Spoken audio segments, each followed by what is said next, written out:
नमस्ते, सुप्रभात, good morning. मैं वैद्य अरविंद पाठक, पुणे महाराष्ट्र से आप लोगों के लिए हृदय रोग जो है, कार्डियोवैस्कुलर डिजीजेस और आयुर्वेद, इस पर एक लेक्चर लेने के लिए आया हूँ। और यह विषय जो है हृदय रोग का, यह एक लेक्चर में तो होने वाला नहीं है, क्योंकि बहुत वास्ट है यह, मतलब बहुत ज़्यादा है, विस्तार से बताना पड़ेगा तभी ये समझ आएगा। तो हृदय रोग जो है, हृदय के बारे में अगर हम देखते हैं तो हृदय जो रहता है वह उसको शिरामर्म बोला है आयुर्वेद में। और दूसरा ये त्रिमर्मी चिकित्सा स्थान में बताया है कि त्रिमर्म जो रहते हैं, जो बड़े महामर्म रहते हैं, हृदय, बस्ती और मस्तिष्क। तो हृदय जो रहता है उसका बहुत ज़्यादा इंपॉर्टेंस दिया है, मतलब आयुर्वेद संहिताओं में हृदय को बहुत ज़्यादा इंपॉर्टेंस दिया है। इसीलिए हृदय का विकार क्या है, आयुर्वेद क्या सोचता है, आयुर्वेद का दृष्टिकोण क्या है, और आयुर्वेद से हम हृदय रोगों को कैसे ठीक कर सकते हैं। आप लोग देखेंगे तो जब हम संहिताएं पढ़ते हैं तो हमें ऐसे पता चलता है कि हृदय के बारे में क्या है, 5 टाइप के बता दिए हैं, वातज, पित्तज, कफज, सन्निपातज, कृमिज, ये टाइप बता दिए हैं। तो हृदय रोग के बारे में तो एकदम शॉर्टकट बता दिया है, लेकिन ऐसा नहीं है। जब हम हृदय के बारे में पूरा डीप में पढ़ेंगे तब हमें पता चलेगा कि आयुर्वेद तो हृदय रोगों के लिए बहुत अच्छा, मतलब एक पैथी है जो हृदय रोग को अच्छे से समझ के करता है। अब मैं हृदय के बारे में थोड़ा बता देता हूँ कि हृदरोग होता क्या है। तो माधव निदान में ऐसा बताया है कि हृदय बाधम प्रकुर्वन्ति हृदरोगम तम प्रचक्षते, मतलब हृदय का जो काम है, जो मतलब पंपिंग जो उसका होता है फंक्शन, उसमें अगर विकृति आ जाती है तो फिर जो भी बाधा आ जाती है उसको हृदरोग बोला जाता है। अब हमें स्टेप बाय स्टेप जानना पड़ेगा कि हृदय के बारे में हम लोग पूरे विस्तार से पहले एनाटॉमी देखेंगे, फिजियोलॉजी देखेंगे, उसके बाद में जो विकृतियां हैं वो देखेंगे, और फिर क्या मेडिसिन देना चाहिए वह देखेंगे। तो हृदय जो रहता है वो रस और रक्त का विक्षेपण का कार्य करता है। उसमें कौन से वायु रहती है, तो व्यान वायु रहती है। यह सब आप लोगों को पता है, तब भी मैं फिर से बता रहा हूँ, उसमें व्यान वायु का काम रहता है। और साधक पित्त रहता है, और साधक पित्त की वजह से, और अवलंबक कफ जो रहता है, उस ये तीन जो है, व्यान वायु, साधक पित्त, अवलंबक कफ, इनके वजह से हृदय का काम चलता है। मतलब त्रिदोष वहां रहते हैं और अपने क्रियाएं जो रहती हैं वह सारे करते रहते हैं। और मन का स्थान भी हृदय बताया है, मतलब मन भी हृदय में रहता है। तो जब हम लोग बहुत ज्यादा गुस्सा में होते हैं तो हार्ट बीट बढ़ जाता है। जब हम लोग किसी प्यार में रहते हैं या रोमांस में रहते हैं तब भी हार्ट बीट बढ़ जाता है। मतलब माइंड का जो भी है एक्शन, वो हृदय से ही हमें मैनिफेस्टेशन होता है। तो हृदय जो रहता है वह जानना बहुत जरूरी है। और यह सिरामर्म है, मतलब इसमें सिराएं रहती हैं। और दूसरा मातृज अवयव है। जब गर्भोत्पत्ति में हम लोगों ने देखा है कि कुछ कुछ अवयव ऑर्गन्स रहते हैं जो पित्रज रहते हैं। और आप लोगों को पता ही होगा कि केश, श्मश्रु, दाढ़ी, मूछ, दांत, ये सब पित्रज है। और यह जो है, ये हृदय जो है वो मातृज अवयव है। माता के शरीर से मिलने वाले पोषकांश से इसकी निर्मित हुई है। तो यह बहुत ही कोमल है, मतलब बहुत ही मृदु अवयव रहता है। तो इसमें कोई भी विकृति आ गई तो फिर बीमारियां हो जाती है। तो एलोपैथी में डॉक्टर्स लोग क्या करते हैं कि बीपी की दवाइयां देते हैं, वॉल की विकृति रहे तो सर्जरी करते हैं, या मतलब वही चीज जो एलोपैथी के हिसाब से आप लोगों ने देखा है, वही चीज मैं आयुर्वेद के उसी के पैरेलल में बताऊंगा। तब आप लोगों को समझ आएगा कि आयुर्वेद में भी इलाज है हार्ट के। और आयुर्वेद तो इतना अच्छा है कि परमानेंट ठीक कर देता है। अब ये जो हृदय होता है यह प्राणव स्रोतस और रसव स्रोतस का मूल स्थान बताया है, यह आप लोगों को पता है। अब मैं और बताता हूँ। हृदय जो रहता है ना, उसका संबंध डायरेक्टली आमाशय से होता है। जो भी हम खाना खाते हैं तो जो भी आहार रस बनता है वह डायरेक्ट फिर लीवर से ये होता है, डिटॉक्सिफिकेशन होके, प्रतिहारिणी शिरा से डिटॉक्सिफिकेशन होके फिर हार्ट में जाता है और पंपिंग होता है, और वो पूरे शरीर में विक्षेपित किया जाता है। तो हृदय का आमाशय से डायरेक्ट संबंध होता है। तो अगर कभी हमने खाना पीना गड़बड़ किया तो डायरेक्ट हार्ट पे उसका इफेक्ट होता है। इसीलिए आमाशय और हृदय इसका बहुत ही ज्यादा संबंध है। दूसरा है रस धातु। रस धातु का रस क्षय होता है तो भी हृदय पे इफेक्ट आता है। अगर रस वृद्धि हो जाती है तब भी उसका इफेक्ट हृदय पे आता है। उसके बाद में प्राणव स्रोतस का संबंध डायरेक्ट हृदय पे आता है। और अगर हृदय में वायु चला गया तो फिर हृदय में प्रकुपित वायु जाने के बाद फिर आमाशय, यह अगर सर्कल चलते रहा बार बार तो इससे हृदय की विकृतियां उत्पन्न हो जाती हैं। और कभी कभी वॉल्स जो रहते हैं, बाइकस्पाइड वॉल, ट्राइकस्पाइड वॉल, मिट्रल वॉल, यह सब में विकृतियां उत्पन्न हो जाती हैं। और कभी कभी स्टेनोसिस भी हो जाता है। तो यह सारा वायु वायु वहां पे जाने के बाद रुक्षता उत्पन्न कर देगा। तो रुक्षता करेगा तो फिर उसकी वजह से क्या होगा कि ये जो वॉल्स रहते हैं, जो में हम आप लोगों ने पढ़ा होगा ऑरिकल्स और वेंट्रिकल्स, उसमें जो भी इम्प्योर ब्लड प्योर ब्लड का जो पंपिंग है हार्ट का, तो मुझे बताने की जरूरत नहीं है। उसमें विकृतियां हो जाती है। अगर विकृत वायु वहां पे चला गया, वायु रुक्ष गुण से और लघु गुण से सूक्ष्म गुण से अगर चला गया तो विकृतियां उत्पन्न हो जाती है। और कभी कभी हार्ट में हृद गौरव होता है, मतलब हार्ट जो रहता है उसमें गुरुता आती है, बहुत हैवीनेस आने लगता है। और कभी कभी हृदय हृदय का मतलब क्या होता है कि वहां पाल्पिटेशन होने लगते हैं। ऐसे पेशेंट बोलता है कि हमें ना धड़कन बढ़ गई है, इसको हृदय बोलते हैं। और कभी कभी स्तैमित्य, मतलब गीले कपड़े की तरह लिपेट दिया है, स्तैमित्य बोलते हैं। इसमें फिर हमें क्या करना है, आम दोष का विचार करना है। मतलब अग्निमंद हो गया तो पेशेंट को ना, मतलब अग्निमंद बहुत दिन से है, पेट साफ नहीं हो रहा है, मलबस्तंभ भी है उसको, तो पेशेंट को ऐसा बोलते हैं कि हमें ना हार्ट ना एक गीले कपड़े की तरफ ऐसा जकड़ के, ऐसा बांध के ऐसा रखा है, तो इसको हृदय समित्य बोलते हैं। तो इसमें आम पाचन का विचार करना चाहिए। जब आम पाचन करेंगे, रस धातु अच्छा करेंगे, अग्नि बढ़ाएंगे, तो अपने आप वो प्रॉब्लम सॉल्व हो जाएगा। कभी कभी विरेचन देना पड़ता है, विरेचन देने से भी हृदय स्तैमित्य जो लक्षण है वह कम हो जाता है। और कभी कभी क्या होता है कि ये होने के बाद भी उसमें बहुत ज्यादा गुरुता रहती है, तो उसमें कफज कृमि जो रहते हैं हृदय के, उसका विचार करके फिर चिकित्सा करेंगे तो बहुत ज्यादा फायदा होता है। कभी कभी क्या होता है कि रक्तज हृदय रोग में रक्त का अगर उसमें ज्यादा इन्वॉल्वमेंट है और हार्ट बीट बढ़ रहा है, या कभी कोई कोरोनरी आर्टरी जो हार्ट को सप्लाई करती है वो बस्ट हो जा रही है, हिमरेज, तो जिसके बाद अटैक वगैरह आता है, तो उसमें तीरक रक्तपित्त का विचार करना चाहिए। क्योंकि माधव निदान में ऐसा बताया है कि जो हार्ट अटैक है हृदय तुल्यम च वेदना, मतलब हृदय रोग का जो ये है, मतलब कॉम्प्लिकेशन है, उपद्रव है, हृदय तुल्यम च वेदना, मतलब बहुत ज्यादा पेन होने लगता है। तो जो भी हार्ट अटैक है वह हमारे रक्तपित्त अध्याय में बताया है। अगर हमने उसको सूक्ष्म से अभ्यास किया और पेशेंट में देखा तो हमें पता चलता है कि रक्तपित्त की संप्राप्ति से ही हार्ट अटैक आता है। उसके बाद में अभी मैं आप लोगों को पहले ये सारा चीज एनाटॉमी फिजियोलॉजी बताता हूँ, फिर उसके बाद में मैं आयुर्वेद क्या बताता है वातज पित्तज कफज, वो मैं कल के लेक्चर में बताऊंगा। आज मैं कुछ फॉर्मुलेशन बताऊंगा कि वो दवाइयां देने से इतना फायदा होता है, और जो भी बता रहे हैं इसका रिजल्ट है, रिजल्ट वाला है, ऐसे ही नहीं है कि कुछ भी उठा के कुछ भी बता रहे हैं। मैं पुणे महाराष्ट्र से बता रहा हूँ। पुणे जो है इसको भारत की विद्या नगरी बोलते हैं, मतलब यहाँ सबसे ज्यादा इंजीनियरिंग कॉलेजेस हैं, मेडिकल कॉलेजेस हैं, आयुर्वेद के कॉलेज हैं। मतलब केवल पुणे सिटी में देखेंगे तो 7 आयुर्वेद कॉलेज हैं, मतलब 2 सेमी गवर्नमेंट है और बाकी सारे प्राइवेट कॉलेज है। और यहाँ 35,000 से ज्यादा डॉक्टर आयुर्वेद का प्रैक्टिस करते हैं, सबसे ज्यादा इंजीनियर यहीं पे होते हैं। तो इसको पुण्य नगरी भी कहा जाता है, पुणे महाराष्ट्र को, और ऑक्सफोर्ड ऑफ ईस्ट बोलते हैं। तो यहाँ का यहाँ लोग ना विद्या का जो भी है विद्या सीखने के लिए आते हैं। तो इसीलिए जो भी मैं बता रहा हूँ, मैं ऐसे फालतू कहानी सुनाने नहीं आ रहा हूँ, मतलब ये प्रैक्टिकल अप्रोच से प्रूव्ड किया हुआ है। और जो भी मैं बता रहा हूँ इसका एमडी में और पीएचडी में एनालिसिस किया गया है, मतलब थीसिस हुआ है, रिसर्च हुआ है, और जब प्रूव्ड हो गया है तभी ये जो भी मैं बता रहा हूँ ये नॉलेज लिखा गया है। मतलब हमारे जो गुरु जी हैं उन्होंने हमको दिया है। तो मैं जो भी बता रहा हूँ तो इसको ध्यान लोगों को बहुत फायदा होगा प्रैक्टिस में। तो क्या होता है कि जब रक्तज हृदय रोग रहता है ना तो रक्तपित्त का विचार करना चाहिए। और उसके बाद में अभी देखिए मुझे ना बहुत सारे लोग का फोन आ रहा है कि पीडीएफ दीजिए, पीडीएफ दीजिए। तो सबसे बड़ा पीडीएफ चरक संहिता है, वाग्भट संहिता है। मैं ऐसे ही पीडीएफ देने वाला नहीं हूँ, क्योंकि आप लोगों को पूरा ग्रंथ का अभ्यास करना पड़ेगा, तभी फॉर्मुलेशन दिया जाएगा। पहले जो जो पढ़ेगा, जो सिंसियरली पढ़ेगा उसको ही मैं सेंड किया करूंगा। हाँ, जया जी का है हृदय द्रव में क्या चिकित्सा कर सकते हैं, मैं बता रहा हूँ जया जी, आपके 2 मिनट मैं आपको सब बता रहा हूँ। जो लोग पढ़ेंगे सिंसियरली उनको ही मैं पीडीएफ दूंगा। जो लोग केवल फॉर्मूला लेके और बस प्रैक्टिस करना चाहते हैं उनको मैं नहीं देने वाला, पूरा अभ्यास करना पड़ेगा। जो जो मेरे साथ जुड़े रहेंगे उनको मैं सब दे दूंगा, सारा मटेरियल दे दूंगा।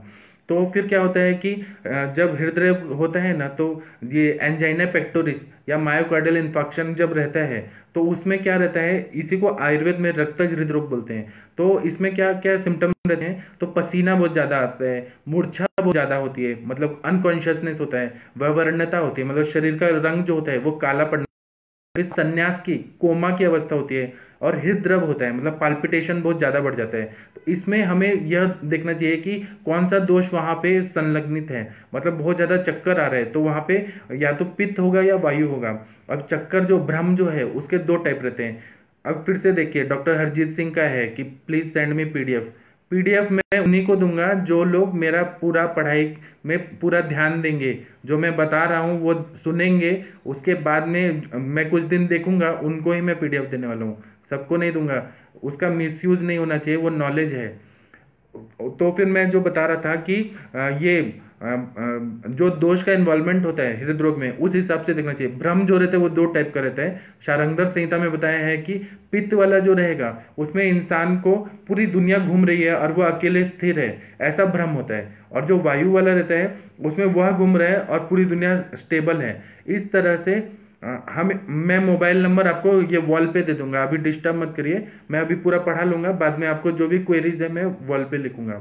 अभी जो मेरा रिदम है पढ़ाने का वो होने दीजिए।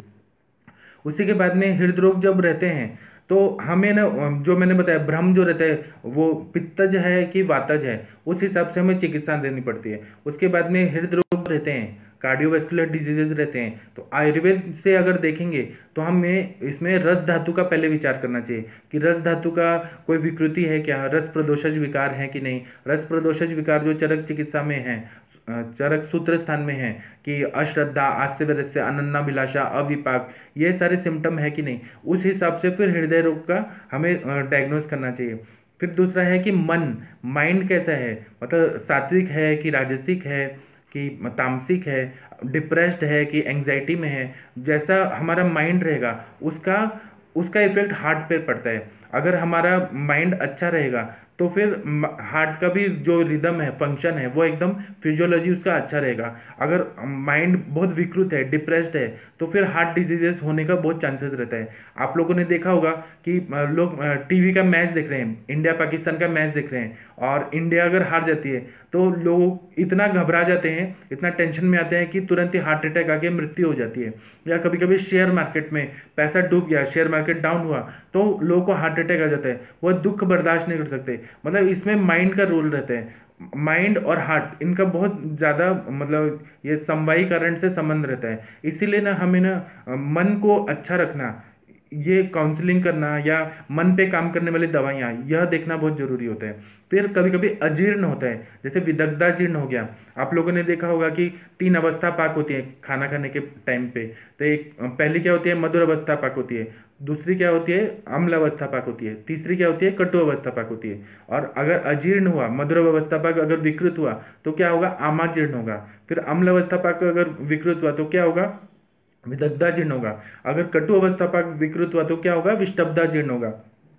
तो ज्यादातर विदग्धा जीर्ण जो रहता है, दूसरी अवस्था पाक में अगर विकृति आ गया तो विदग्धा जीर्ण होता है, उसका इफेक्ट हार्ट पे आता है और फिर बीपी बढ़ जाता है, पित्त, अम्ल पित्त के सिम्टम दिखते हैं, हार्ट बीट बढ़ जाता है। तो इसमें अजीर्ण का बहुत बड़ा रोल रहता है। अजीर्ण और हार्ट डिजीज इसका बहुत मतलब आश्रय आश्रय संबंध का, जो दोष दूष्य सम्मूर्छना होती है, ये संप्राप्ति यहाँ पे घटित होने लगती है, इसलिए अजीर्ण का विचार करना चाहिए। फिर तीसरा है, चौथा है प्रमेह।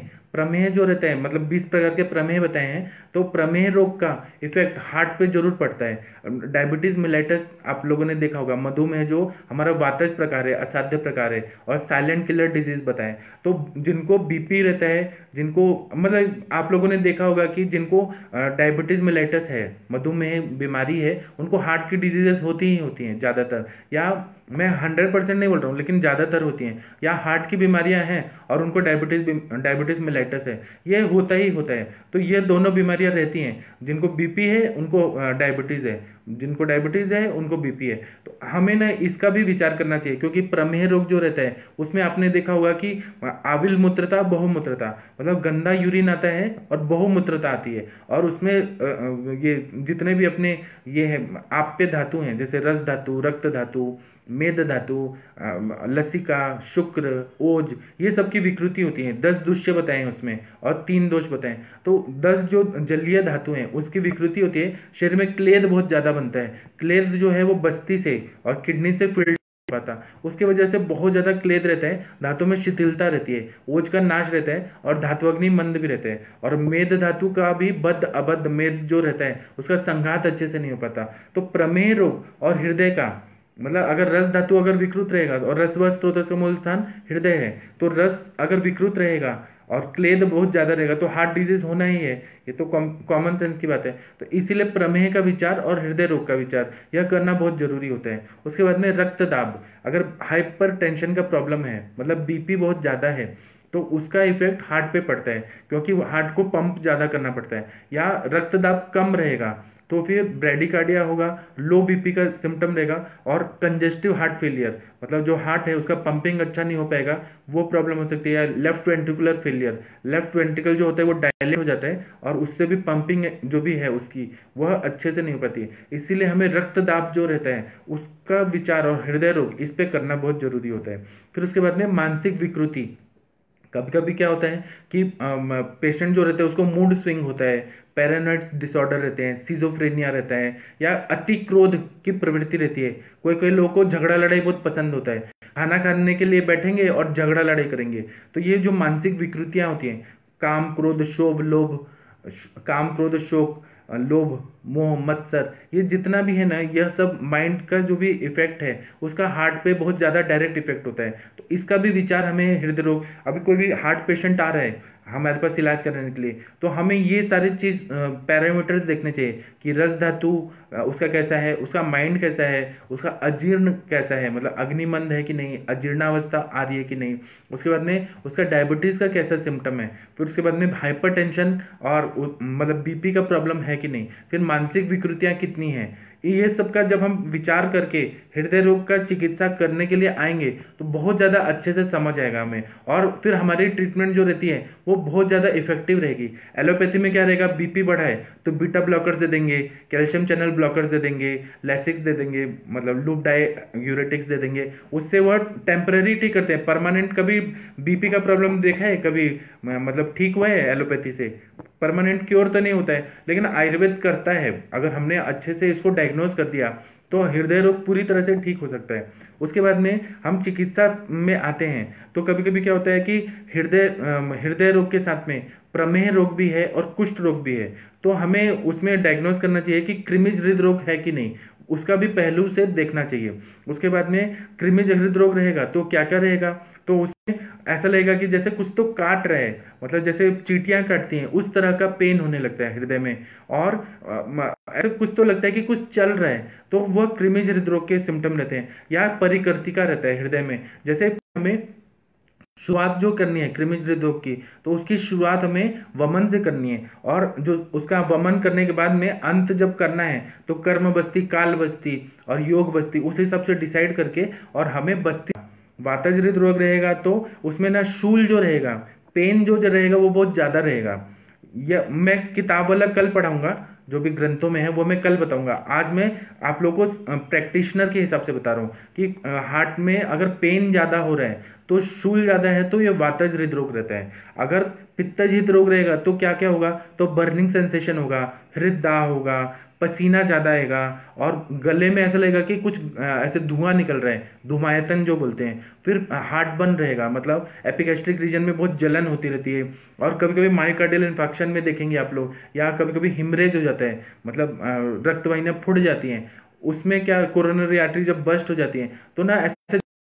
आप लोगों ने आईसीयू में अगर ड्यूटी किया होगा, आईसीयू में देखा होगा, तो पेशेंट जब आते हैं तो वो बोलते हैं कि हमारे हार्ट के साइड में बहुत ज्यादा जलन हो रही है, बहुत ज्यादा पसीना आ रहा होता है, तो मायोकार्डियल इन्फेक्शन हो गया या फिर हार्ट अटैक आ गया। तो इन सब में ये पित्तज वाली संप्राप्ति ज्यादा होती है। कफज हृदय रोग रहेगा तो कफज हृदय रोग में प्रमेह रोग का जरूर उसमें इन्वॉल्वमेंट रहेगा, या कृमि रोग रहेगा, या कुष्ठ रोग का इन्वॉल्वमेंट रहेगा। तो यह सब देखने के बाद हमें समझ आता है। जब त्रिदोष रहेंगे तो तीनों सिम्टम रहेंगे कि मतलब शूल भी है, और स्वेदा प्रवर्तन भी है, विदाह भी है, और मूर्छा भी आ रही है, और गुरुता भी है, प्रमेह रोग भी है, कुष्ठ कृमि सब है, मतलब सम्मिश्र सारे लक्षण इसमें दिखते हैं। व्याधि और रुग्ण बल अगर अच्छा रहेगा, मतलब रोगी का बल अच्छा है, व्याधि भी स्ट्रांग है, मतलब हार्ट भी है, मतलब उसमें अजीर्णता की वजह से हार्ट में ऐसे पेन बहुत ज्यादा हो रहा है, तो हमें ना पहले लंघन देना चाहिए और उसके बाद में वमन देना चाहिए।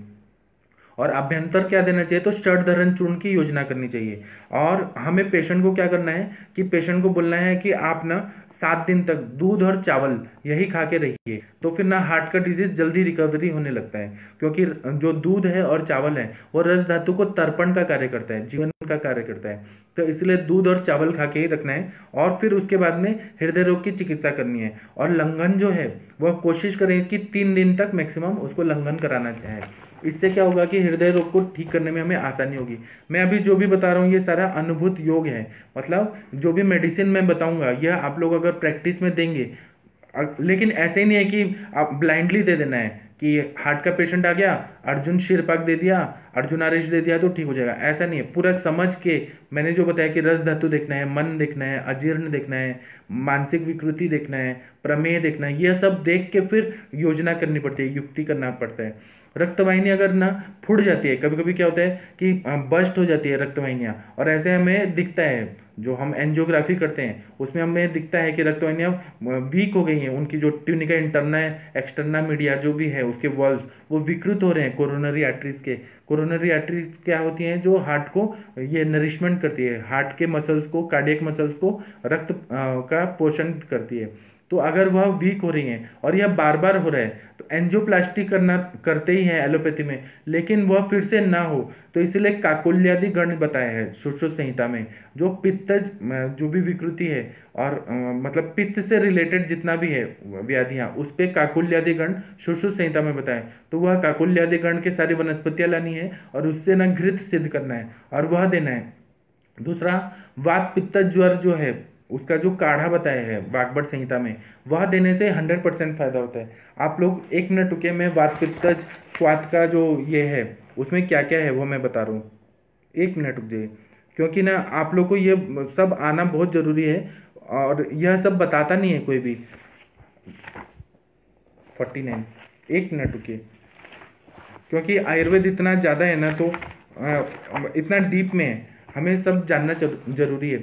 तो वात पित्त ज्वर का जो औषधि है वो वाग्भट चिकित्सा में अध्याय पहला में, मतलब चिकित्सा स्थान जो ज्वर का अध्याय है उसमें 55 से 57 नंबर का श्लोक है, उसमें ये बता रहे हैं चावल देने से तो शुगर बढ़ सकता है। नहीं, मैं ये नहीं बोल रहा हूँ, मैं हृदय रोग से रिलेटेड बता रहा हूँ। डायबिटीज के पेशेंट में चावल नहीं देना है, उनको दूध देना है या यूश देना है। मैं आगे कंडीशन बता रहा हूँ, आपने अच्छा क्वेश्चन पूछा, मैं बता रहा हूँ। तो ना वात पित्त जो, तो उसमें मनुका देना है, किशमिश देना है, मोह का फूल देना है, मधुक जो बोलते हैं, ज्येष्ठ मध, लोद्र, काश्मीरी फल, अनंता, मुस्ता, पद्मकाष्ठ, कमल केशर, आमलकी, चंदन, उशिर और काला जो उशिर रहता है वह देना है, फालसा और मिश्री, लाजा, मध, इसका हिम या फांट देना है। तो ये वात पित्त ज्वर का औषध है। तो यह जब देंगे तो रक्तवाहिनी जो फूटने का जो संप्राप्ति है वह भंग हो जाएगा और पेशेंट को बार बार रक्तवाहिनियां फूटने का जो ये रिकरेंस है वह नहीं होगा। अगर रक्तवाहिनियां विकृत हो जाती हैं, मतलब बहुत ज़्यादा विकृत होती है, जो आर्थेरोस्क्लेरोसिस वगैरह जैसे सिम्टम आते हैं, तो उसमें क्या करना है, तो चीनी देना है, घी देना है और मासरस देना है। जो डायबिटीज़ के पेशेंट हैं उनको मीठा चीज़ नहीं देना है, उनको केवल मासरस देना है और घी देना है, गाय का घी। और खाने के बाद क्या करना है कि ज्येष्ठ मध से सिद्ध किया हुआ तेल देना है और मध, इसका बस्ती देना है। यह 63 डेज तक देना है। मैं अभी जो बता रहा हूँ डायबिटीज पेशेंट को नहीं, उनके लिए नहीं बता रहा हूँ, डायबिटीज पेशेंट के लिए मैं बाद में बताऊंगा, जो नॉर्मल पेशेंट है उनके लिए बता रहा हूँ। तो ज्येष्ठ मध सिद्ध तेल देना है और मध, इनका बस्ती देना है, इसको हम माधुतैलिक बस्ती बोलते हैं। यह 63 डेज देंगे तो जो रक्तवाहिनियां हैं उनको बल मिलता है और जो बार बार फूटने का, जो हिमरेज होने का जो रिकरेंस होता है वो बंद हो जाता है। और क्या देना है, तो सुबह किशमिश लेना है, यष्टि मधु लेना है, मिश्री लेना है और बाहवा मतलब आरगवद लेना है और हरितकी लेना है। इनका ना सुबह ऐसा फांट या हिम बना के पिला दीजिए और रात में कुटकी और यष्टि का क्वाथ देना है। इससे ना हार्ट के जितने भी रक्तवाहिनियां जो है कोरोनरी आर्टरीज वह ठीक हो जाती हैं। और केवल कोरोनरी आर्टरीज क्या, अगर डीप वेन थ्रोम्बोसिस रहा, वेरिकोज वेन्स रहा, उनमें भी यह बल प्रदान करता है, इसीलिए इसको देना चाहिए। हृदरोग रहे और उसमें शिथिलता बहुत रहे, जैसे लेफ्ट वेंट्रिकुलर फेलियर रहता है, रस धातु के क्षय में चावल मिल्क दे सकते हैं। हाँ, मैंने वही बताया कि रस धातु के क्षय में चावल और दूध यह देने से तुरंत फायदा होता है। गन्ने का रस देते हैं तो आप लोग देखेंगे कि आप लोग दिन भर काम करके आते हैं और शाम को जब आते हैं तो रस क्षय बहुत ज्यादा हुआ रहता है काम की वजह से। तो कोई भी घर में आता है तो उसको आवाज पसंद नहीं आती है, शब्द असहिष्णुता होती है, बोलते हैं कि अभी टीवी मत लगाओ, बच्चे का आवाज नहीं सुनना, झगड़ा लड़ाई नहीं सुनना, क्योंकि शब्द असहिष्णुता होती है। क्यों होती है, रस धातु का क्षय होता है। तो अगर उस टाइम पे हम लोग चाय देते हैं, चाय, कॉफी, दूध, या गन्ने का रस ये देते हैं तो क्या होता है, तुरंत ही मधुर रसात्मक कोई भी आहार जाता है, पेय पदार्थ जाते हैं तो तुरंत रस धातु की वृद्धि हो जाती है, मतलब रस धातु बैलेंस हो जाता है, जो क्षय हुआ है तुरंत फायदा होता है। इसी एप्लीकेशन है आयुर्वेद का। हम चाय क्यों पिलाते हैं किसी को, दूध क्यों पिलाते हैं, कि कोई आया है दूर से थक के आया है तो जो मेहमान नवाजी जो किया जाता है वो इसीलिए किया जाता है कि रस धातु का जो क्षय हुआ है, और फिर चाय पीने के बाद एकदम फ्रेश लगता है। क्यों लगता है, क्योंकि रस धातु का जो क्षय है वो पूरा हो जाता है। और रस धातु का अगर क्षय कंटिन्यू रह रहे तो चावल और मिल्क दे सकते हैं। बहुत अच्छा क्वेश्चन है आपका। जो लेफ्ट वेंट्रिकुलर फेलियर रहता है उसमें लेफ्ट वेंट्रिकल फेल हो जाते हैं, उसका पंपिंग एक्शन अच्छे से नहीं होता, उसमें डायलेटेशन हो जाता है, तो ऐसा शिथिलता रहेगा और स्थूलता रहेगा। तो हमें क्या देना चाहिए, अर्जुन का शीरपाक देना है, मतलब अर्जुन 1 भाग लेना है और 8 भाग हमें दूध लेना है और 8 भाग पानी लेना है, उसको डाल के बॉयल करना है। बॉयल करते करते जब दूध शेष रह जाएगा वह देने से इतना फायदा होता है कि शिथिलता वगैरह सब ठीक हो जाती है, जो कार्डियक मसल्स जो हैं उनको स्ट्रेंथ मिल जाता है। तो अर्जुन का प्रभाव ही है, तो इसलिए बहुत फायदा होता है। पंकज जी कहे कि किसी पेशेंट का बिलिरुबिन 1.8 हो और ब्रेन में नसों में कमजोरी महसूस होती हो, दिमाग की ताकत के लिए क्या औषधि दें। तो दिमाग के ताकत के लिए क्या है, बहुत सारी दवाइयां हैं ना, मेध्य रसायन है, फिर ब्राह्मी वटी है, महाकल्याणकृत है, उन्माद केसरी रस है, स्मृति सागर रस है, बहुत सारे ब्रेन की नसों को ताकत देने के लिए स्वर्ण सारस्वता रिष्ट है, पंचामृत लोह गुगुल है, बहुत सारी दवाइयां हैं। उसके बाद में क्या होता है कि रक्त वाहिनियां अगर ब्लॉक हुए हैं, आप लोग एंजियोग्राफी में देखेंगे कि रक्त वाहिनियों में बहुत ज़्यादा ब्लॉकेज आ गया है और इजेक्शन फ्रैक्शन जो रहता है वो बहुत कम हो रहा है, तो हमें क्या देना है। अमृता जी कहे कि सर माधुतैलिक बस्ती मात्रा 60 ml to 80 ml दे सकते हैं क्या, इसमें नीरू भी देना चाहिए। हाँ जरूर देना चाहिए, हमें नीरू बस्ती देना चाहिए, 60 to 80 ml मात्रा बस्ती के उसमें दे सकते हैं। ताप्यादि लोह कहाँ देना है, ताप्यादि लोह कहाँ देना है कि जहाँ पे रस प्रसादन करना है, रक्त का प्रसादन करना है, मतलब अच्छा क्वालिटी का रक्त जो बनाना है, प्रसादन का मतलब यही है कि हमें अच्छा करना है, वहां पे देना है। और रक्त वाहिनियों को अभी क्या है कि मैंने उस दिन बताया था कि डलहनाचार्य जी ने सुश्रुत संहिता में यह बताया है कि रक्त के मृदु पाक से सिराएं बनती हैं और खर पाक से सिरा कंडरा और ये स्नायु बनता है, मतलब टेंडन और लिगामेंट खर पाक से बनता है और मृदु पाक से सिराएं बनती हैं। तो जहां भी सिराओं को हमें ताकत देनी है और रक्त का प्रसादन करना है वहां पे ताप्यादि लोह बहुत अच्छा काम करता है। ये इससे रिलेटेड है, तो आपने जो क्वेश्चन पूछा बहुत अच्छा है। ताप्यादि लोह से भी हृदय की जो कोरोनरी आर्टरीज है वो बहुत अच्छी होती हैं, चंद्रकला रस से भी बहुत फायदा होता है, और जो नित्यानंद रस है श्लीपद रोग में बताया है उससे भी बहुत ज्यादा फायदा होता है। कभी कंटिन्यूस ऑयल की बस्ती से कुछ समय बाद ऑयल बस्ती जाता नहीं है तो नीरू दे सकते हैं क्या बीच में, ऐसा आप जो बोल रहे हैं वो एकदम बराबर है। इसीलिए कर्म बस्ती, काल बस्ती, योग बस्ती बताया है कि हमें कंटिन्यू तेल का बस्ती नहीं देना है। हम उसमें बताया ही है कि हमें व्यवसायत मतलब अल्टरनेट डेज, एक दिन काढ़ा एक दिन तेल, एक दिन काढ़ा एक दिन तेल, और उसका रीजन भी बताया कि तेल अगर हम कंटिन्यू देते हैं तो अग्निमंद हो जाता है, और केवल नीरू का कंटिन्यू देंगे तो उससे वायु का प्रकोप हो जाता है। इसलिए अल्टरनेट डेज बताने के लिए बताया ही है अपने ग्रंथों में। ग्रंथ में जो भी लिखा है एकदम सत्य है, और उन्होंने इतने हजारों लाखों साल तक ये आयुर्वेद की चिकित्सा दी है, और चिकित्सा देने के बाद ग्रंथ लिखे हैं। ऐसे ही नहीं है कि कोई कथा की कहानियां स्टोरी लिख दिया, माइथोलॉजिकल स्टोरीज लिख दिया, ऐसा नहीं है, वो प्रैक्टिकल बुक है सारी। तो इसीलिए आपने जो क्वेश्चन पूछा वो वैसे ही देना चाहिए।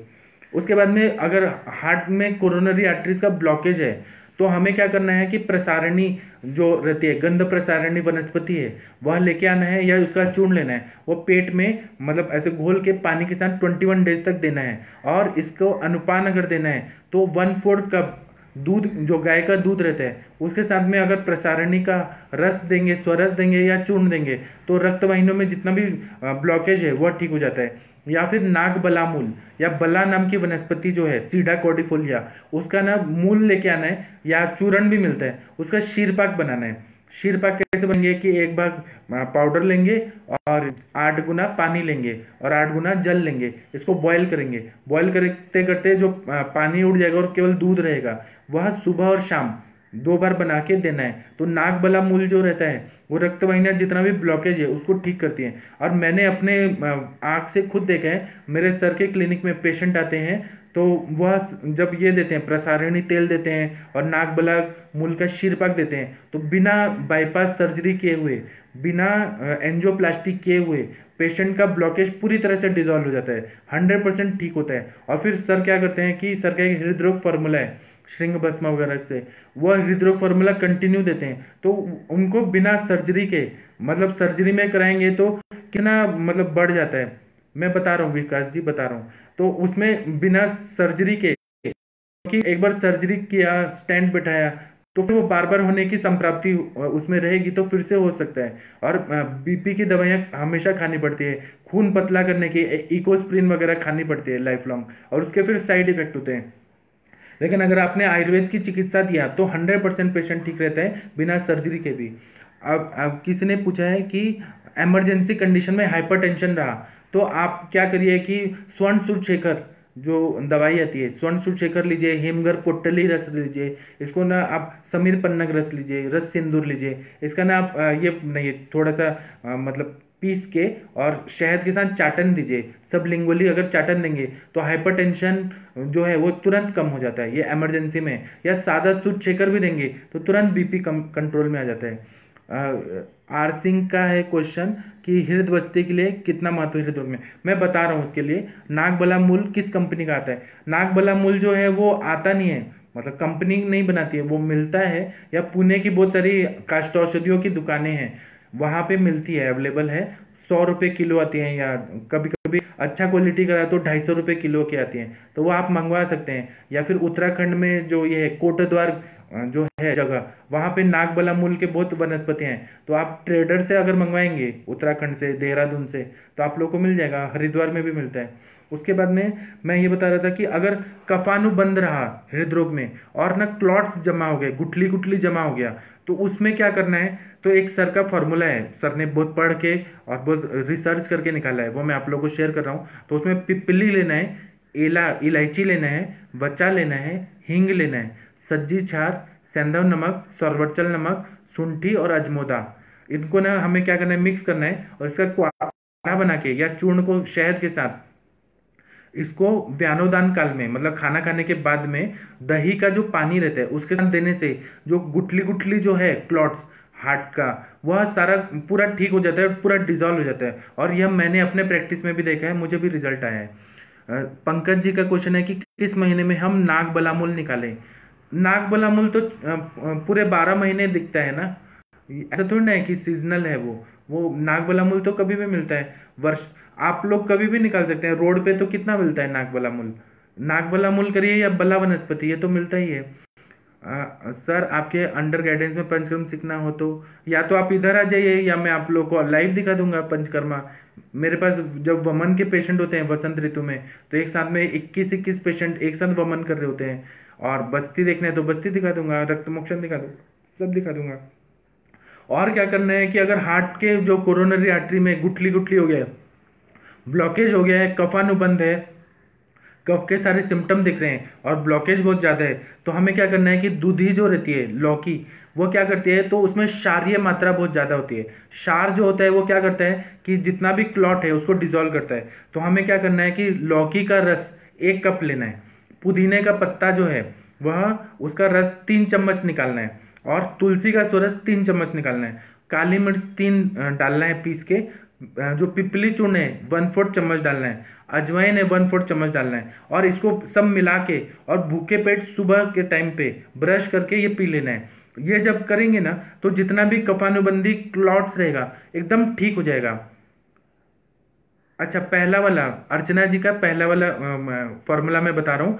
कफानुबंधी अगर क्लॉट रहेगा तो आप लोग लिखिए, पिपली लेना है, पिपली चूर्ण, इलायची चूर्ण लेना है, बच्चा लेना है, हींग लेना है, सज्जी क्षार, सेंधव नमक, सौरवटचल नमक, शुंठी और अजमोदा।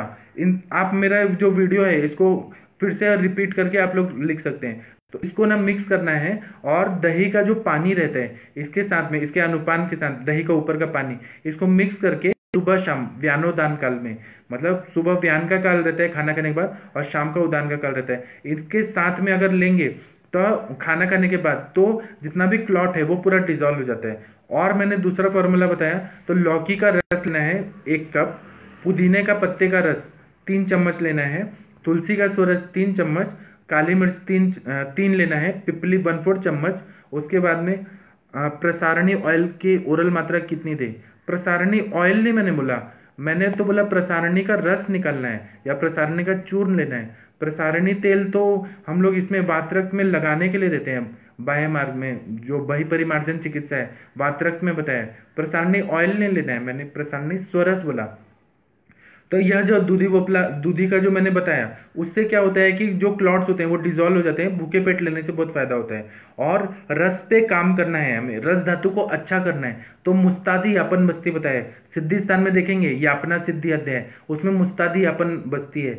इतना अच्छा है ना, मतलब हार्ट के सारे बीमारियां ठीक करता है। अगर अस्थि मज्जागत जितनी बीमारियां रहती हैं, जैसे पार्किंसन डिजीज हो गया, फिर एल्जाइमर्स डिजीज हो गया, मोटर न्यूरॉन डिजीज हो गया, फिर मल्टीपल स्क्लेरोसिस हो गया, डीमाइलिनेटिंग डिजीज हो गया, इतना अच्छा दवाई मुस्तादी अपन बस्ती जैसा तो मैंने आज तक नहीं देखा। इतना अच्छा रिजल्ट आता है। जो सोरियासिस के पेशेंट रहते हैं, मतलब स्किन डिसऑर्डर पूरा है, कुष्ठ रोग हो गया है, गलित कुष्ठ है, उसमें भी अगर मुस्तादी अपन बस्ती दिया तो इतना अच्छा यापन करता है। रस धातु को इतना, और जितने भी दोष दुष्टि है वह सब ठीक कर देता है। इसलिए मुस्तादी अपन बस्ती का आप लोग प्रयोग करिए। उसमें केवल बॉईल करना है, सारा मेडिसिन बॉईल करके और फिर बस्ती देना है। और वो जितना भी काम रहेगा वहां पे शोष्य माने वह नहीं काम करता है बस्ती का, जितना भी देर रहेगा और बाद में बस्ती प्रत्यागम होगा। उसके बाद आप देखेंगे तो मुस्तादी अपन बस्ती 7 दिन देने के बाद में इतना अच्छा फायदा होता है कि क्या बताएं। कितनी मात्रा में लेना है सर, क्या चीज, अमित कुमार जी आपका क्वेश्चन पूछेगी क्या चीज कितनी मात्रा में। उसके बाद में हमें और करना है तो ये कफानुबंदी अगर क्लॉट है और हमें विरेचन देना है तो हमें त्रिफला क्वाथ लेना है और गोमूत्र लेना है। और उससे क्या होगा कि जितना भी स्नेह द्रव्य अटका हुआ है फैट मेटाबॉलिज्म से। अमृता जी का है क्वेश्चन, प्रसारणी कहाँ मिलेगा। प्रसारणी चूर्ण मिलता है ना मार्केट में। प्रसारणी आप मंगवाएंगे, ऑर्डर देंगे तो जो ये पंसारी की दुकान है वो लोग लाके देंगे। अगर नहीं मिल रहा है तो मुझे बोलिए, मैं आपको यहाँ से भेज दूंगा, या फिर मैं आपको ये काष्ठ औषधियों की दुकानें हैं उनके नंबर दे दूंगा, आप लोग मंगवा लीजिए। प्रसारणी का तो बहुत अच्छा रिजल्ट आता है। यह है कि कैन वी ट्रीट सुपरवेंट्रिकुलर टैकीकार्डिया। जरूर हम कर सकते हैं, मैं आगे बता रहा हूँ। सुपरवेंट्रिकुलर टैकीकार्डिया में क्या देना है मालूम है। एक नागार्जुनाभ्र रस आता है, हृदयार्णव रस आता है, प्रभाकर वटी आता है और ये श्रृंग भस्म आता है। ये को मतलब पेशेंट का कंडीशन देख के हमें अर्जुनारिष्ट के साथ या दशमूलारिष्ट के साथ या कभी कभी द्राक्षारिष्ट के साथ जब देते हैं तो सुप्रावेंट्रिकुलर टैकीकार्डिया का जो रिदम है वो पूरा ठीक हो जाता है। और सुप्रावेंट्रिकुलर टैकीकार्डिया जब नॉर्मल अवस्था में आ रही है तो आप हृदय बस्ती दे दीजिए। हृदय बस्ती के लिए मैं घटक द्रव्य बता रहा हूँ, इतना अच्छा रिजल्ट आता है। जो एलोपैथी भी ठीक नहीं कर सकता वो आयुर्वेद ठीक कर सकता है। आप लोग ईसीजी का रिपोर्ट देखेंगे ना तो आयुर्वेद का इलाज करने के बाद बहुत अच्छा रिजल्ट आता है। मैं अभी बता रहा था कि हमें विरेचन देना पड़ता है, तो विरेचन देना के लिए क्या करना है, तो वरधारा और निशोत्तर इसका काढ़ा बनाना है या इसका घृत सिद्ध करके रात को देना है, तो उसने विरेचन होगा।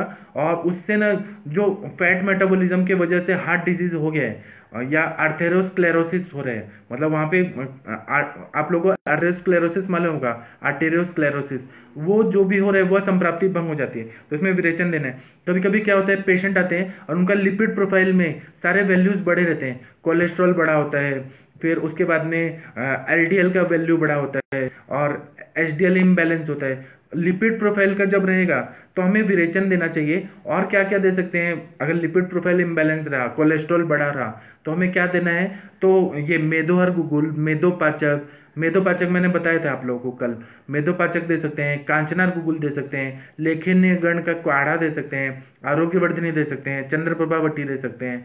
जो भी लेखन कार्य करता है उन सब से क्या होगा कि ये जितना भी है मेद का विकृत मेद है उसका पाचन होगा और अपने आप लिपिड प्रोफाइल नॉर्मल हो जाता है। कभी कभी इतना अच्छा रिजल्ट आता है कि 15 दिन में कोलेस्ट्रॉल नॉर्मल आ जाता है, जो भी मैंने बताया। आप लोगों ने कहा कि कफानुबंधी क्लॉट में जो पहले वाला फॉर्मूला बताया सर आपने, उसकी मात्रा क्या है, 1-1 चम्मच सुबह शाम लेना है, उससे फायदा होगा। अर्जुन शिरपाक के अलावा कपज में भी दे सकते हैं। अर्जुन जो रहता है, अर्जुन शीर्षभाग जो रहता है वो कार्डियक मसल को ताकत देता है, जो भी शिथिलता रहती है। तो वो भले वातज कफज पित्तज किसी भी वजह से कार्डियक मसल लूज पड़ गया है, उसमें फायदा होता है। अभी मैं एक और चीज बता रहा हूँ, आप लोगों ने कभी देखा होगा कि कंजेस्टिव हार्ट फेलियर के पेशेंट होते हैं, जिनका हार्ट जो रहता है उसका रिदम स्लो हुआ रहता है। तो हमें ना रिदम को अच्छा करना है, तो इसमें हम क्या दे सकते हैं, सीआरपी में क्या दे सकते हैं, उसमें आप सिम्टम बताइए पंकज जी। मुझे सिम्टम बताइए तो मैं आपको अच्छे से बता पाऊंगा। आप एलोपैथी करके मुझे पूछेंगे तो मैं नहीं बताऊंगा। आप मुझे आयुर्वेद के हिसाब से सिम्टम बताइए। मुझे आता है, लेकिन मैं आप लोग को मैं अच्छे से आयुर्वेद के हिसाब से डायग्नोज करेंगे, आयुर्वेद का दवाई बताऊंगा। एलोपैथी के हिसाब से पूछेंगे तो मैं नहीं बताऊंगा, मुझे आता है तभी नहीं बताऊंगा। तो अभी किसी ने बोला कि हाँ मैं कंजेस्टिव हार्ट फेलियर का बता रहा था, तो क्या करना है कि हार्ट का रिदम बहुत स्लो हो गया है और हार्ट का पंपिंग एक्शन भी स्लो हो गया है। तो आपको क्या करना है, नारदियल लक्ष्मी विलास रस लाना है, अच्छा कंपनी का या खुद का बनाया हुआ, और ना 10 गोलियां जो हैं उसको पीस देना है, और बिस्लरी का 1 लीटर का पानी का बॉटल डालना है, बॉटल लेना है, उसमें वो पाउडर डाल देना है और उसको पूरा ऐसे ये कर देना है, मतलब मिक्स कर देना है। और वो बिस्लरी का पानी है वो 100 ml की मात्रा में रोज सुबह 50 ml और 50 ml शाम को ये पूरा पी लेना है, नारदियल लक्ष्मी विलास रस। और वह लेने के बाद ना शतपावली करना है, मतलब 100 स्टेप्स रोज चलना है खाना खाने के बाद। इतना अच्छा रिजल्ट आता है कि हार्ट का जो रिदम है वो नॉर्मल हो जाता है। नारदियल लक्ष्मी विलास रस हमेशा याद रखिए, सादा वाला नहीं, नारदियल लक्ष्मी विलास रस इतना अच्छा फायदा करता है कि क्या बताएं। इसके बाद में बस्ती देना है। कभी कभी क्या होता है कि हार्ट में मायोकार्डियल इन्फेक्शन हो गया, तो हार्ट में क्या होता है कि हार्ट जो रहता है वो कहीं कहीं पे इन्फेक्शन हो जाता है, वहाँ पे मतलब नेक्रोसिस हो जाता है, ये ब्लड का और ऑक्सीजन का सप्लाई अच्छे से नहीं होता, तो एमआई के पेशेंट आते हैं हमारे पास। तो इसमें ना हमें ये चिकित्सा देना ही है, चिकित्सा देने के लिए बृहण बस्ती देना है। तो क्या देना है, बल्ला सिद्ध तेल का बस्ती देना है, दशमूल सिद्ध धानवंतर तेल या दशमूल का काढ़ा, इसका अल्टरनेट डेज देने से क्या होता है कि मायोकार्डियल इन्फेक्शन के पेशेंट जो क्रॉनिक आ रहे हैं, बहुत दिन से आ रहे हैं, पूरे अच्छी तरह से ठीक हो जाते हैं। और इसमें धानवंतर तेल कितना देना है, तो 150 से 350 सीसी तक रोज देना है। इतना अच्छा फायदा होता है, मायोकार्डियल इन्फेक्शन के पेशेंट पूरी तरह से ठीक होते हैं, मतलब इन्फेक्शन ही नहीं रहता। जबकि एलोपैथी साइंस बोलता है कि इन्फेक्शन हो गया उसका क्योर ही नहीं है, मतलब वो दवाइयां देंगे आपको स्टेबल रखेंगे, लेकिन इन्फेक्शन कभी नहीं ठीक होता। इन्फेक्शन क्या होता है, कोई जगह सूख जाता है, मतलब मायोकार्डियम जो है, हार्ट के मसल्स हैं वो सूख जाते हैं। डॉक्टर अमृता जी का है कि can we stop allopathy medicine from first day as we start Ayurveda medicine. No no, कभी ऐसा नहीं करना है कि एलोपैथी मेडिसिन एकदम तुरंत बंद कर दिया। क्यों क्यों नहीं करना है, क्योंकि जो भी एलोपैथी मेडिसिन है उनका रोल रहता है और वो रिसेप्टर्स पे काम करते हैं, बीटा बीटा जो रिसेप्टर्स हैं उस पे काम करते हैं, रिसेप्टर्स पे काम करते हैं। अगर आपने तुरंत बंद कर दिया तो उसको कॉम्प्लिकेशन होंगे, इसलिए कभी भी एलोपैथी मेडिसिन नहीं बंद करना है। एलोपैथी मेडिसिन चलते रहे, उसके साइड बाय साइड आयुर्वेद दीजिए। जब वो पेशेंट का रिकवरी होने लगे और जो भी हम कार्डियोग्राम कर रहे हैं ईसीजी में नॉर्मल आने लगे, तब धीरे धीरे step by step tapering dose में हमें कम करना है। बिल्कुल ऐसा रिस्क कभी नहीं लेना कि तुरंत बंद कर दिया, क्योंकि रिसेप्टर्स पे वो मेडिसिन काम नहीं करेंगी तो फिर आपको कॉम्प्लिकेशंस हो जाएंगे। उसके बाद में ऐसा बता रहे हैं, मैंने जो बताया कि बला सिद्ध तेल का हमें बृहण बस्ती देना है, दशमूल सिद्ध का और धानवंतर तेल का 150 से 350 सीसी तक हमें बस्ती देना है। फिर वायु रहे और आमानुबंध रहे, मतलब आम भी है और वायु का भी प्रकोप है, तो हमें क्या करना है कि पेशेंट को एरंड तेल रात को देना है, शुंठी में घोल के गर्म पानी के साथ देने से बहुत ज्यादा फायदा होता है। अगर उत्क्लेश हो रहा है, मतलब पेशेंट को ना वायु भी बढ़ा हुआ है और आम भी बढ़ा हुआ है और ना उल्टी आने जैसा जी मिचला रहा है, देना चाहिए। जैसे ही वमन होगा, दोष निकलेगा, वैसे उसका आम भी निकल जाएगा, कोष्ठ शुद्धि हो जाएगा, वायु भी जो विकृत हुआ है वह भी ठीक हो जाएगा, उदान वायु, और पेशेंट को इतना रिलीफ मिलता है। तो इसलिए कंडीशन देख देख के हमें चिकित्सा करनी चाहिए। कभी कभी पेशेंट जो रहता है उसको परिकर्तनवत वेदना होती है, मतलब कैंची से काट रहे हैं इस तरह का पेशेंट, ऐसा पेन भी हो रहा है और हृदय रोग भी है, तो हमें क्या करना है, ये दवाई देना है। तो ये अजमोदा लेना है, सेंधा नमक लेना है, यवक्षार लेना है, वचा लेना है, जीरा लेना है, शुंठी लेना है, देवदार लेना है, महाड़ूंग जो रहता है बिजौरा नींबू रहता है वह लेना है, हरितकी लेना है और कचोरा लेना है, कोष्ठ लेना है, इसका काढ़ा बनाना है। मैं फिर से बोलता हूँ, परिकर्तनवत वेदना है तो उसमें वायु का अनुलोमन करने वाला और दीपन पाचन द्रव्य देना है। तो अजमोदा लेना है, सेंधा नमक, यवक्षार, बच्चा, जीरक, शुंठी, देवदार, महा मतलब बिजौरा नींबू, हरितकी और कचोरा, कोष्ठ, इसका काढ़ा बना के 40 ml तक सुबह शाम देना है। तो परिकर्तनवत वेदना जो है वो एकदम ठीक हो जाता है, हृदय रोग में भी बहुत ताकत आता है। और इसके साथ में अगर परिकर्तनवत वेदना है, मतलब कैंची काटने की तरफ वेद बहुत ज्यादा पेन हो रहा है, तो हमें क्या करना है कि सरसों का बीज लेना है, सरसों जो हम खाने में यूज करते हैं वह लेना है, उसको पीस देना है मिक्सी में या सिलबट्टे में पीस के उसको छाती लेप लगाना है। तो इससे बहुत ज्यादा फायदा होता है। डॉक्टर शुभम जी का क्वेश्चन है, क्रॉनिक हाइपरटेंसिव पेशेंट्स के लिए क्या करना है। क्रॉनिक हाइपरटेंसिव पेशेंट के लिए ये जो है, पहले तो हमें हृदय को बल देने वाली दवाइयां देनी होगी और आम का पचन करना होगा, रस धातु को अच्छा करना होगा। तो आम पचन के लिए दीपन पाचन दवाइयां दीजिए, अनुलोमन करने वाली दवाइयां दीजिए। फिर हृदय में स्नेहांश की मात्रा कम हो गई है तो इसमें अर्जुन शीरपक दीजिए या महाकल्याणक घृत दीजिए, जीवनीय घृत दीजिए। ऐसे स्नेहन करने के बाद फिर जो मुक्तावटी आती है पतंजलि की वो दे दीजिए। फिर बहुत सारी दवाइयां जो मैं बता रहा हूँ वह दवाइयां, योगेंद्र रस दे दीजिए। तो फिर उस हिसाब से अभी क्या है, आप एलोपैथी के हिसाब से पूछेंगे कि हाइपरटेंशन के लिए ये फॉर्मूला है। आयुर्वेद ऐसा नहीं करता, आयुर्वेद पूरा संप्राप्ति देखता है कि वो पेशेंट को क्या चीज से और मतलब एसोसिएटेड और क्या सिम्टम है, वात के क्या सिम्टम है, पित्त के क्या सिम्टम है, कफ के क्या सिम्टम है, उस हिसाब से फॉर्मुलेशन बन के फिर प्रिस्क्रिप्शन बनता है। केवल ऐसे पूछेंगे कि हाइपरटेंसिव पेशेंट है तो क्या मेडिसिन देना है, तो ऐसे नहीं हो सकता। उसके बाद में अगर हृदय व्यास है, मतलब कार्डियोमेगैली का सिम्टम है, मतलब हृदय जो है वो बहुत ज्यादा ऐसे एक्सपांड हो गया है, कार्डियोमेगैली है, तो वायु के वजह से क्या होगा, व्यास होगा और वेदना होगा। मतलब वो कार्डियोमेगैली डायलेटेशन जो पूरा हार्ट का है वह होता है। पित्त के वजह से तीक्ष्णत्व आता है, मतलब उसमें ना बहुत ज्यादा बर्निंग वगैरह होता है। और कफ के वजह से थुलथुलीपना, मतलब शिथिलता आ जाती है। फिर से मैं बता रहा हूँ, जब हृदय व्यास रहता है तो वो सिम्टम देखना है, तो वायु की वजह से वेदना ज्यादा रहेगी, कार्डियोमेगैली भी है, वेदना भी है और व्यास बहुत ज्यादा है, बहुत ज्यादा बढ़ जाता है। कभी कभी रिब्स तक वो आ जाते हैं, मतलब यहाँ तक ये जो रीजन है यहाँ तक वो हार्ट का एक्सपांशन बहुत ज्यादा बढ़ जाता है। तो यह वायु की वजह से होता है, पेन भी होता है। अगर पित्त की वजह से रहेगा तो बर्निंग सेंसेशन रहेगा कार्डियोमेगैली के साथ में। कफ की वजह से शिथिलता बहुत ज्यादा रहेगी।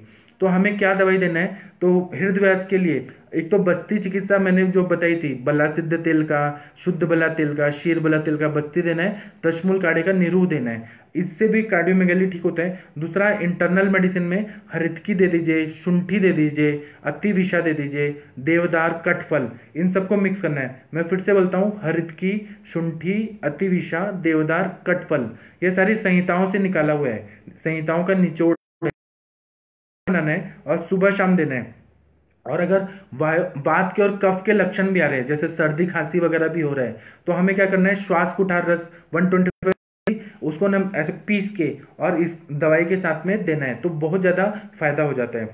अभी सारे हार्ट के डिजीज हैं, कार्डियोवास्कुलर डिजीज हैं, तो कुछ कुछ जो परहेज है वो क्या देना चाहिए वो मैं बता रहा हूँ। तो एक तो शिलाजित रसायन है, मतलब शिलाजित लेके आना है। सर जी मैं होम क्वारंटाइन से आया हूँ, शरीर में दर्द है, कभी भी दर्द बढ़ जा रहा है। मैं आपको व्हाट्सएप पे बताता हूँ जो भी सिम्टम है, या मैं वॉल पे बाद में लिखता हूँ। अभी जो मैं हृदय रोग पढ़ा रहा हूँ उस पर ध्यान दीजिए। क्या होता है कि क्लासरूम में कुछ बच्चे ऐसे परेशान कर रहे हैं, तो आप लोग शांत रहिए, हृदय रोग पढ़ा रहा हूँ उस पर ध्यान दीजिए पहले। तो हमें शिलाजित जो है उसमें हमें रसायन विधि से शिलाजित का यूज करना है, हार्ट में बहुत ज्यादा फायदा होता है। फिर अर्जुन शीरपाक देना है, उससे बहुत फायदा होता है। फिर क्या करना है, अर्जुन को चूर्ण लेना है, गुड़ लेना है और उसको मिक्स करके खाने को देना है, तो उससे हार्ट के जो भी प्रॉब्लम्स है उसमें ताकत आती है, बहुत ज़्यादा फायदा होता है। उसके बाद में पंकज जी का है हार्ट पल्स 62 हो और फिर भी हार्ट में झटके महसूस होते रहते हैं, तो मैंने बताया लक्ष्मी विलास रस देना है। आप ना मुझे ये सारा केस है ना मुझे कॉल करके पूछिएगा, मैं फिर अच्छे से बताऊंगा। फिर ना इसमें क्या करना है कि हार्ट की जो डिजीज है उसमें क्या है, हल्का खाना खाने को देना है और या फिर एक टाइम खाना है, 24 घंटे में एक दत्तम भोजनम। मतलब सुश्रुत संहिता में भी बताया है कि हमें खाना खाने के अलग अलग नियम बताए हैं। तो हमें क्या करना है, हार्ट के डिजीज है 24 घंटे में एक बार ही खाना खाना है, बाकी टाइम केवल लिक्विड पी के रहना है, सूप या जूस पी के रहना है, वो भी थोड़ी मात्रा में, एक बार ही अन्न का सेवन करना है। दूसरा है कि जो श्रृंग भस्म आता है, काला भस्म श्रृंग का आता है, बारहसिंगा का मार्केट में मिलता है, उसको गोमूत्र में मिक्स करके या ऐसे हनी के साथ में उसको उसका, या फिर ये जो रहता है श्रृंग भस्म रहता है, वो भस्म के रूप में आता है, तो वह लेने से बहुत ज़्यादा फायदा होता है। और हमें क्या करना है कि हमें अग्नि को भी प्रदीप्त करना है हार्ट डिजीज में। तो सीताफल का जो ये लकड़ी होता है, जो अंदर का बीज का लकड़ी होता है, उसको जला के और वह खाएंगे तो हार्ट को बहुत ताकत मिलती है। और दूसरा है कि जो श्रृंग अगर हमें मिल रहा है बारहसिंगा का, ऐसे तो बैन है, लेकिन अगर हमने सिंग लिया, उसको हमने घिस के चंदन जैसे लेप लगाते हैं उस तरह से चंदन को घिस के अगर वो खाएंगे तो हृदय का व्यास जो है, क्योंकि हृदय जो है वो आकाश महाभूत प्रधान है, उसमें क्योंकि वैक्यूम है, आकाश में महाभूत कैसे होता है, वैक्यूम रहता है, उसी तरह हार्ट में भी अगर वॉल्व जो भी है ऑरिकल्स वगैरह वो सारा वैक्यूम है, तो आकाश महाभूत प्रधान द्रव्य देना है। तो श्रृंग जो रहता है वो आप लोगों ने देखा होगा बारहसिंगा में कैसे रहता है, ऊपर की तरफ रहता है और हल्का रहता है, आकाश महाभूत है वह, उसका अगर हमने घिस के दिया तो हार्ट का जो है मसल्स उनको ताकत आती है और हृदय व्यास मतलब कार्डियोमेगाली के सिम्टम पूरा ठीक हो सकते हैं। हार्ट के कौन से प्रॉब्लम में अर्जुन अवॉइड करना चाहिए, अगर ना अर्जुन जो है वह कषाय रसात्मक है, तो अगर पेशेंट को कॉन्स्टिपेशन हो रहा है, अगर उसको भूख नहीं लग रही है और आपने अर्जुन और दिया तो और भी अग्निमंद कर देगा, कॉन्स्टिपेशन और बढ़ा सकता है, तो इसलिए तो हमें अर्जुनारिष्ट अरिष्ट बना के देना चाहिए। उसके बाद में हमें क्या करना है कि कर्तनवत वेदना अगर हो रही है हार्ट में, तो हमें अर्जुन का शीरपाक देना है, या श्रृंग भस्म को ऐसे घिस के पानी में घिस के और 1 चम्मच करके, जैसे चंदन को घिस के लगाते हैं वैसे श्रृंग को घिस के और वह सुबह शाम देना है, तो उससे बहुत फायदा होता है। और दूसरा क्या करना है, कज्जली 1 भाग और अब्रक भस्म 2 भाग, इसको अगर हमने अर्जुन के क्वाथ की भावना दिया या अर्जुन के क्वाथ के साथ हमने लिया, सुबह शाम लिया, तो हार्ट के जितने भी डिजीजेज हैं वह सब ठीक हो जाते हैं। अभी शुक्र क्षय बहुत ज़्यादा हुआ है, मतलब बहुत ज़्यादा मैथुन किया जा रहा है या मास्टरबेशन करके शुक्र का निकाला जाता है, मतलब शरीर से जितना शुक्र का क्षय हो रहा है और हार्ट के डिजीज है, तो उसमें क्या करना है, चिंतामणि रस देना है। चिंतामणि रस मार्केट में मिलता है 125 mg सुबह शाम देना है, या याकुती रस मिलता है मार्केट में 250 mg सुबह शाम देना है। किसके साथ देना है, तो सारस्वतारिष्ट और बला शीरपाक, मतलब नागबला का शीरपाक बनाना है, या बलाचूर्ण मिलता है मार्केट में, उसका शीरपाक विधि से बना के याकुती रस को देना है। तो उससे क्या होगा, शुक्र से क्षय हुआ है और हृदय रोग हुआ है वो एकदम ठीक हो जाता है, शुक्र की वृद्धि हो जाती है। क्या होता है कि आप लोगों ने ओज क्षय के लक्षण में देखा होगा कि विभेति दुर्बलेन्द्रियम व्यथितेन्द्रिय, मतलब क्या होता है कि जो जिसका शुक्र का क्षय बहुत ज्यादा है उसको घबराहट ज्यादा हो रही होती है, एंग्जाइटी बहुत ज्यादा होती है और हृदय में पेट बहुत ज्यादा पीड़ा हो रही होती है, उसमें ओज का क्षय हुआ रहता है। तो जो बला शीरपाक है, दूध ही है जो सद्य शुक्र का नाम पया, मतलब शुक्र बढ़ाने के लिए दूध सबसे तुरंत ही शुक्र बनाता है। अगर उसने बला डाल दिया तो बृहणीय भी है, मधुर मधुर शीत है, मधुर रस मधुर विपाक शीत वीर्यात्मक है, तुरंत ही शुक्र की वृद्धि करता है और हार्ट को भी ताकत देता है, ओज को भी बढ़ाता है। इसलिए याकुती रस के साथ देंगे और सारस्वता रिष्ट जब देंगे तो सारस्वता रिष्ट माइंड को अच्छा करेगा, तो इससे ना शुक्र क्षय से जो डिप्रेशन आ गया है, हृदय रोग है, वह सब ठीक हो सकता है। पेस मेकर लगे पेशेंट में क्या देंगे, तो मुझे सिम्टम बताइए ना, पेस मेकर पेशेंट को हमें देना है तो ये सारी दवाइयां हैं, नागार्जुनाभ्र रस, प्रभाकर वटी, चारणव रस, ये देंगे। और मैंने जो पहले बताया कि कोरोनरी आर्टरीज में वह फिर से विकृत ना हो तो काकुल्यादि गण का सिद्ध घृत दीजिए, काकुल्यादि गण को शीरपाक बना के दे दीजिए, या वात पित्त ज्वर का क्वाथ दे दीजिए। उससे क्या होगा कि पेस मेकर भी अच्छे से रहेगा और आगे मतलब कभी कोई कॉम्प्लिकेशन ना हो, उससे हम बचाव कर सकते हैं हार्ट को। अगर रक्ताल्पता है, मतलब खून की कमी हो गई है, एनीमिक पेशेंट है और उसको हृदय रोग है, तो हमें क्या देना है, तो स्वर्ण मालिनी वसंत रस देना है और गुड़ुचि सत्व देना है। इसको सुबह भूखे पेट देना है, दूध के साथ देना है, तो तुरंत ही स्वर्ण मालिनी वसंत और अमृता सत्व के साथ गुड़ुचि सत्व से रक्ताल्पता भी ठीक होती है और हृदय रोग में भी फायदा होता है। और दूसरा क्या करना है, च्यवनप्राश देना है, या धात्री रसायन आता है मार्केट में, उसको सुबह मतलब रसायन काल में देना है, ब्राह्म मुहूर्त में देना है, उससे ना रसायन मात्रा में। अब चरक संहिता का रसायन मात्रा देखेंगे तो 1 पल बोला है 40 mg, मतलब 40 ग्राम तक देना है, लेकिन उतना अग्नि अच्छा नहीं है तो 10 से 20 ग्राम भी अगर देंगे पेशेंट के अग्नि के हिसाब से, तो उससे रक्ताल्पता भी ठीक होती है, हृदरोग भी ठीक होता है।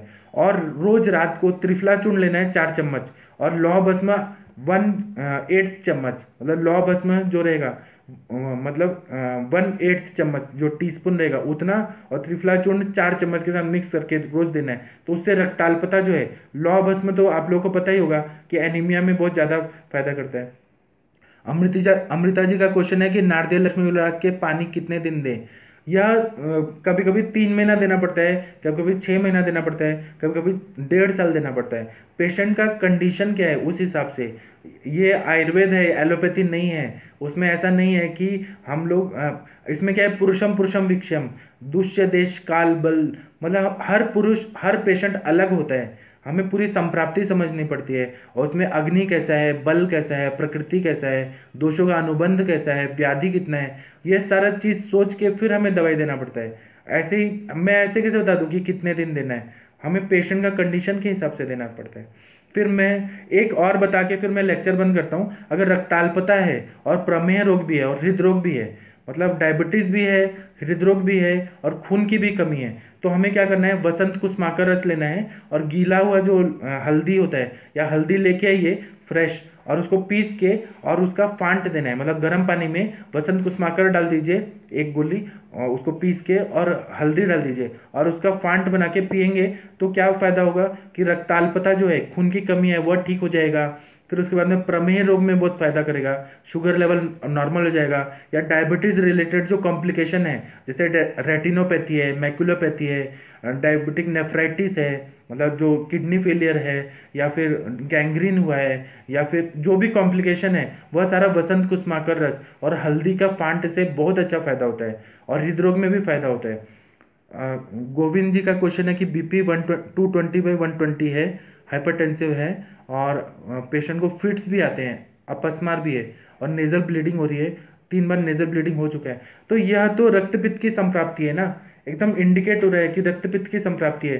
तो ऊर्ध्वक रक्तपित्त है तो इसमें आपको विरेचन देना चाहिए, और रक्तपित्त की जो चिकित्सा है वह देंगे तो एकदम फायदा हो जाएगा, नेजल ब्लीडिंग भी बंद हो जाएगा।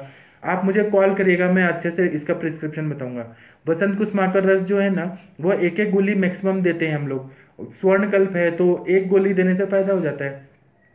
तो मैंने जो भी बताया कार्डियोवैस्कुलर डिजीज का थोड़े फॉर्मुलेशन बताए, अभी ये 1% ही हुआ है। यह बहुत ही ब्रॉड स्पेक्ट्रम है, मतलब बहुत ज़्यादा है। और हमारे सर लोग जो हैं, हमारे जो गुरुजी लोग हैं, उनके पास इतने सारे हार्ट के पेशेंट आते हैं, मतलब इतने ज़्यादा आते हैं, तो उन लोगों ने एक्सपीरियंस से ये सब लिखा हुआ है ग्रंथ का, और मतलब प्रैक्टिस से करके दिया है।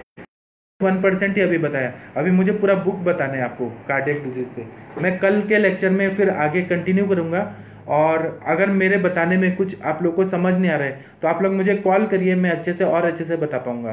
तो इस तरह से आज का लेक्चर अच्छा मैंने देने की कोशिश की, और मैं डॉक्टर नवीन जोशी सर का और अपने गुरुजी वैद्य समीर जमदग्नि सर का बहुत धन्यवाद करता हूँ। एक तो गुरुजी ने मुझे ज्ञान दिया कि मैं आप लोग तक वह पहुंचा सकूं, और वैद्य नवीन जोशी सर का मैं धन्यवाद करता हूँ कि उन्होंने मुझे यह मंच दिया कि मैं आप लोगों को यह चीज़ बता पाऊँ। जो दूर दराज के नॉर्थ इंडिया में लोग रहते हैं, जिन लोगों को आयुर्वेद के बारे में अच्छे गुरु नहीं मिल पाते हैं, और वो लोग हमेशा सोचते हैं कि हमें कोई अच्छा प्रैक्टिकल बताए, अप्लाइड बताए, तो उसके लिए मैं कोशिश कर रहा हूँ कि आप सब लोगों को आयुर्वेद आए और रिजल्ट आए। रिजल्ट आए तो अर्थ की भी हो, कीर्ति हो, यश हो, सारे चीज़ मिले, यह मैं कोशिश कर रहा हूँ। अब मैं लेक्चर बंद करता हूँ, वॉल पे मैं सारे आंसर दे दूंगा आप लोगों को। थैंक यू, नमस्कार, थैंक यू।